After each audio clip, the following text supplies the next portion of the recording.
Tungod sa 150 o siya ka lalaki miambag sa tulay patay human nga gigugod sa mga rugbyboy kini human nga nagpinastos sa mga babae nga bayran niya og 150 pero wa mo sugot resulta nga siya namatay dinhi sa tulay.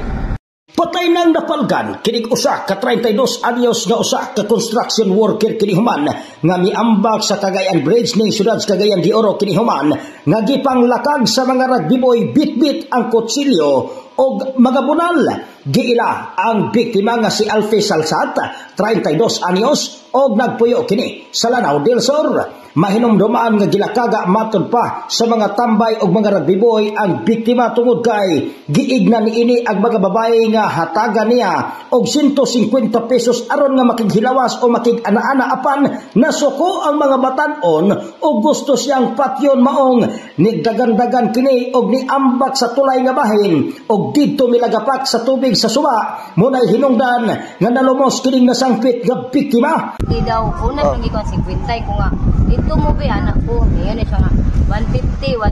ano kung nauni ko kung sa 150 sinyas man sa ana dito mo to ni anak ko nga walay burikat dito sa kustal ang burikat ni anak ko sa ilaha itong gihigda ko kay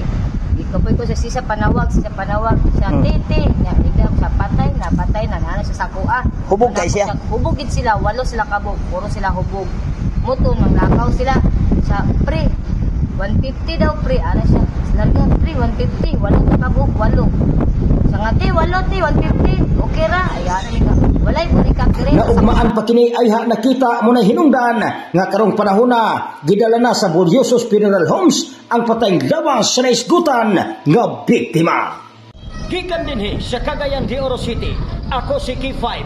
Rekim Sulita para sa kampiyon sa balita serbisyo publiko o kalingawan sa Cagayan de Oro, K5 News FM.